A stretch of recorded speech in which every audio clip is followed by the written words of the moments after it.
Do you want to tell the story? No, you tell the story. All right. So we were out and about. And a dangerous thing. Fixing to leave for a little bit because I got some volunteer work to go do up in the great state of Oklahoma. And we needed to refill refill the daily, buy some traveling whiskey. So we stopped in at our local Specs and, always check what comes in new. Yep, so immediately peel off, go check out what's behind the counter. And on top of the Weller, Green Label Weller, which we've talked a lot about, they had a ton. Buffalo Trace, they had a bunch of other stuff. Heaven Hill Grain Glass. Yeah, Heaven Hill Grain Glass that I personally passed on last week.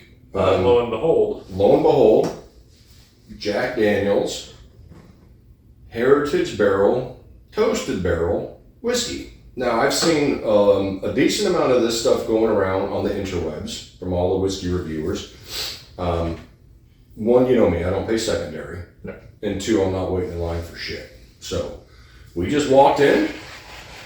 Saw they had 2 bottles on the shelf and bought the one that you were allowed. On a random Thursday, and they had it. So, what is Jack Daniel's Toasted Barrel? So, basically, let's get into this. Toasted whiskeys, I think we've talked about toasted bourbons, right? So the way it works, you distill your spirit, you stick it in new American charred oak barrels, let it age until where you want it to age to, right? Minimum of 4 years, mostly 4 to 6 to 7, 8, just depends on the distillery.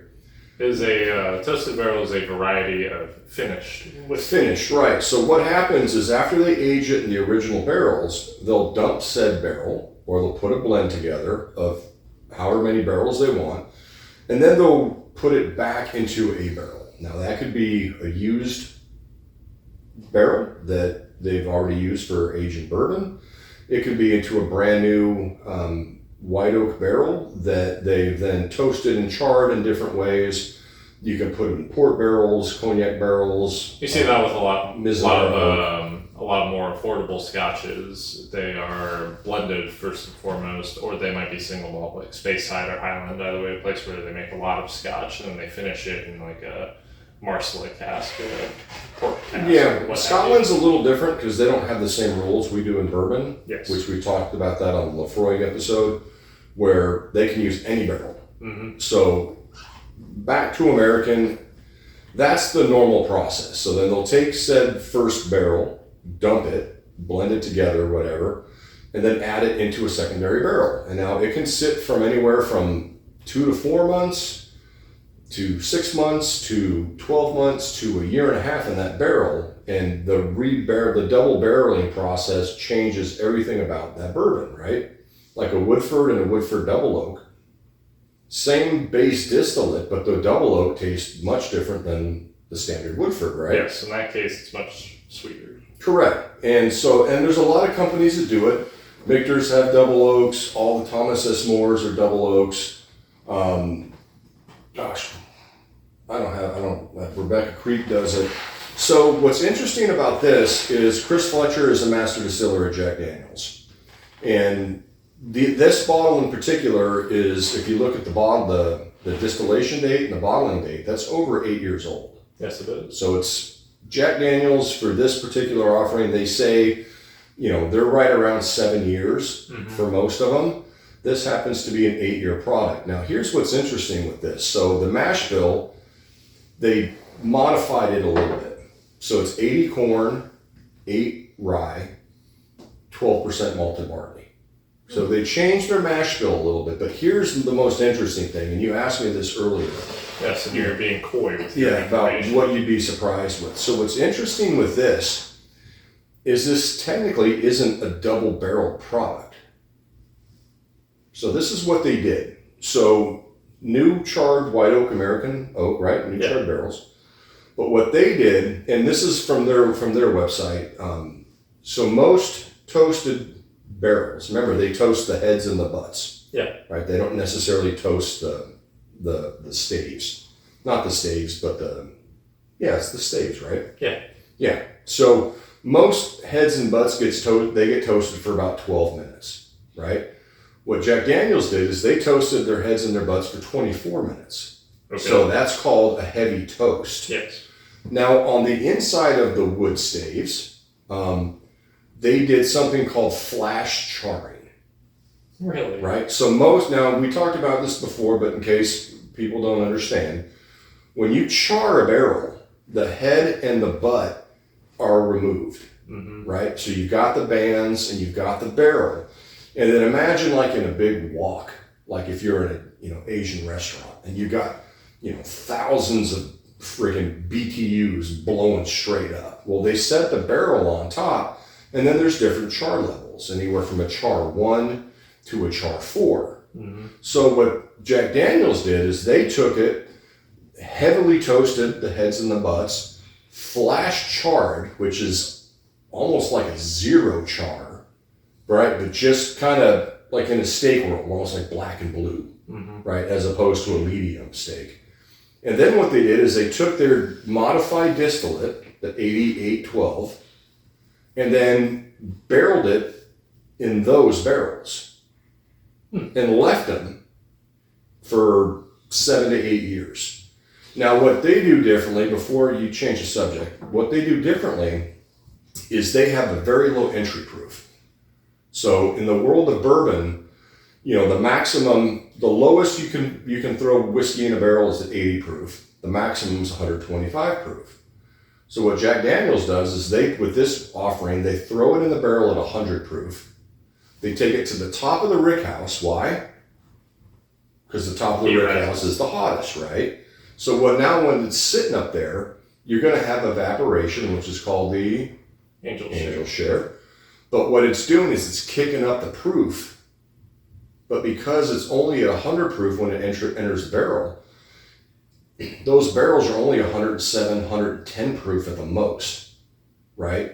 And now one of the interesting things is when you go in with a low proof, what does that do, right? So the lower the proof, the more barrel influence the alcohol will get in a shorter time period, right? Because water absorbs better into wood than alcohol, right? So if you went in at 125 proof, after 7, 8 years, that whiskey might not be ready because it takes so long for the alcohol to go in and out of the wood staves, right? So the more water, that's what we talked about before in the wheated episode with wheated bourbon. Most good wheated bourbons don't go in at 125 proof. They go in at 110-ish. You would get too many oak tannins if they went in that hot. Huh? Well, yeah, and you just want more because, especially with wheated bourbons, they can be so funky. You want more of that barrel influence. So what these guys did, coming in at 100 proof, putting it at the top of their rickhouses, bumped the proof up a little bit, but because they bottled at 100 proof, they don't need to water it down a whole lot. So this is very unique in the sense that it sits in one barrel the entire time, but it's a heavy toast, very, very lightly charred whiskey barrel. So this stands out as opposed to, like I said, the Michter's or the Woodford Reserve or some of the other stuff, like the Lasso Motel stuff or whatever, where it's aged in the original barrel and then finished in a secondary barrel. These guys just took a completely different turn on how to finish it originally. In actuality, I was going to keep it on that subject because according to the blur on the front of the bottle, it says that that's one of their earlier forms of making whiskey. And I don't know if you verified that information, but they claim that this is originally how they... It's been done before. From what I read, it's been done before, and the industry's kind of gotten away from it. Any particular reason? Nah, just experimentation. People trying new things, and trends. Things can trend one way, and then they trend back the other way. Like the tide rises and falls. Sure. And now with this product, it's still, quote unquote Tennessee whiskey. So they still have the sugar maple mellowing thing that they do. What is that thing that they do? Which, if you would explain that while you do the honors of opening this bottle. Oh, with the maple what's, charcoal? Yeah, what's the, I think you called it the Lincoln County The process. Lincoln County process. So what they do is they take a whole bunch of sugar maple, which grows down in the south. In abundance. They make charcoal out of it. And it's like 10 feet. They have about 10 feet tall. And it sits on top of a thing that catches the whiskey when it goes through. And what they do is then they dump the whiskey through the maple charcoal. And then what that does, that takes out some of the oak tannins and things of that nature. And just, that's the Lincoln County process. So it makes it smooth. I hate that word, but it makes it smooth. It's an appropriate word in that case. Now, using that to describe every sort of whiskey, that's just silly. I like the legs on this. Yeah. I mean, for it's coming in nice. 100 proof. They didn't proof it down too much. It's a beautiful color for 100 proof. Boy, you smell that right there. And I'm not going to give a million tasty notes, but it's, man, it's sweet oak, vanilla, caramel. Very heavy on the sweet oak. Yep. Like a toasted marshmallow. And hear me out on this. I'm getting a little s'mores, right? So marshmallow, graham cracker, and maybe just the touch of the lightest chocolate. Just a touch. Not the way I make s'mores, where you double up on the chocolate. Triple chocolate. Yeah. But this smells amazing. Do you get any of that quintessential Jack Daniel's banana note? I don't. That's what's interesting about this. So Jack Daniel's is known for the banana note, but they did change the mash bill, so they did. Explain it. But it's very sweet, very oaky, but oaky in a good way, right? It's that sweet oak that we like to talk about as opposed to a bitter oak. It's like sap, you know. Yeah, but that just smells. This is like fat kid whiskey. This just smells awesome. That's what I mean when I compare it to sap. It reminds me of you know those maple sugar candies that we get from across the border. Those are lovely. That's what I'm reminded of. You know what this reminds me of, to be honest with you, is when I bought these smoke wagon barrels. Yeah. And they had dumped them the day before, and I had never been around like brand new whiskey barrels, and there was like sap leaking out of it, and I picked it off and smelled it and like chewed it a little bit. It smells like this. It's like that, yeah. Well, it's not at least. First time having it. This smells awesome.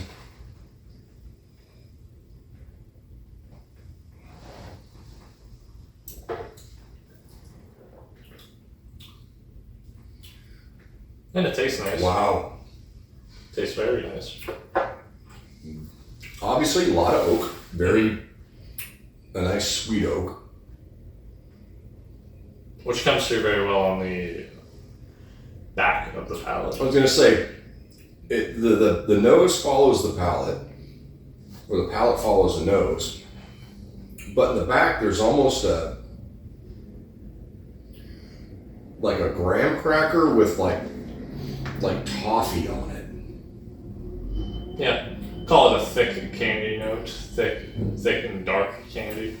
Almost a slight bitter chocolate, like a dark chocolate. Sure. But just a little bit, not a lot. It's a little drying. But super interesting, and unlike a lot of the finish stuff. Well, like you say, it's technically not a finish. Right. But just what they did with that barrel, a lot different than like an Elijah Craig toasted, or a Michter's toasted, or I would say it's not as sweet as what you would expect from normal toasted. And that's what I get, that little bit of dark chocolate, where it's got a little bit of bitterness to it. Whether that's chocolate or the sweet oak, it's a slight bitter note. Yeah. Wow, this is super interesting. Interesting. I love everything that Jack Daniel's does in their single barrel line. Now, to be fair, so this right now is going to be probably a little bit hard to find, but from what they said, I think this batch they dumped 400 barrels for this batch, but this is going to be a shelf product. Really? Yep. So like single barrel proof rye. Yep, same thing. So when the single barrel proof rye came out, it was sort of a one-off, and everybody went nuts to get it. Everyone did quadruple backflips Yeah. and paid $80 million. Yeah, in and secondary. the people that paid secondary, and then a year later, It was on the shelf. it sits on the shelf. Now, at least here in Texas, in Georgetown, I just looked at one today, it was 133 proof. Mm-hmm. I could just go buy it. It's no big deal. That's how this is going to be. So I would just say, for the folks at home that want to get their hands on one, please, would we pay $70 for this?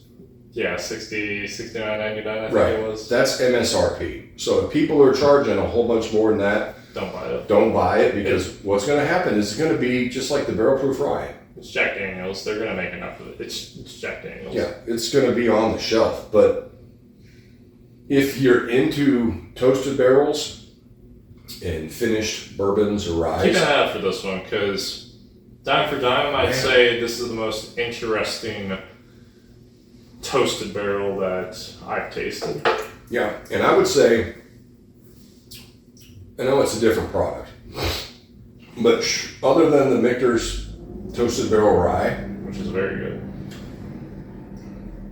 this is interesting on a level for whiskey dorks, right? Mhm. That it takes you it's a different idea of what toasted barrels could be, right? And we just bought it, fresh cracked. It'll be good to see how it aerates. I only expect it to improve. Yeah, it'll just get better, but just right off the rip, and I didn't want to wait because this is a really cool Cool find. thing that we found today. It was at 1:30 on a Thursday. Yeah, just about 1:30 on a Thursday, and we almost died trying to get out of the parking lot. Yeah. By the way, I'm very impressed. Very impressed. It's Jack Daniels. I expected it to be good, but that is extremely interesting. Well, Brown Forman, as a parent company, they're doing a great job, and they're letting the guys at Jack Daniels have fun. Because I think we said it in the toasted barrel. The barrel proof rye version. Yeah. They could have just let them make Old Number 7 and Gentleman Jack. For that rest of the time, Right. And maybe a little Tennessee Fire to make the rednecks happy. Oh, yeah.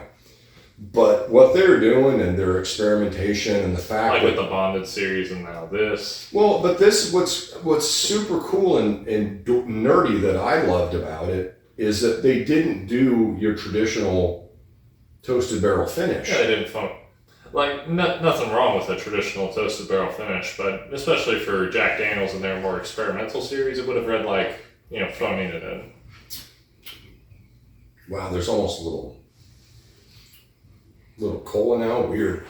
But yeah, the fact that they, heavy toasted their heads, flash charred their barrels, and let it sit. Like I said, this is over 8 years old.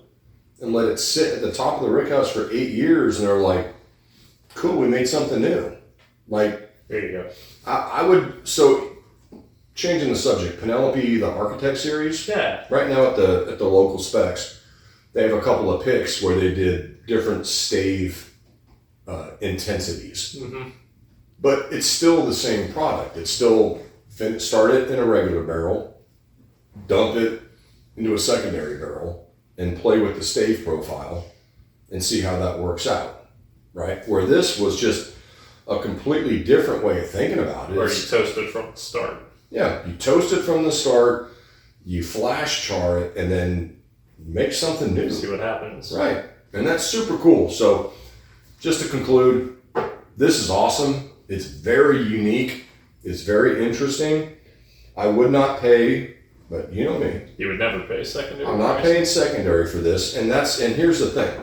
This will sit on the shelves. Mm-hmm. Just like the barrel proof rye and the barrel proof bourbon and the bonded and the triple Because mash it's a higher end product. and they're single malt finished in, I think it's sherry barrels. $70-$80 is no small amount of money to drop on a bottle of whiskey. No, but if you like toasted barrels, this is very unique. You And owe it to yourself to buy this once you see it at MSRP. well, you see it at MSRP. Yeah, don't pay Don't pay $200-$300 for it. It's great, but it's going to be a shelf product. It's not a limited edition. right. So just this is the time to have patience.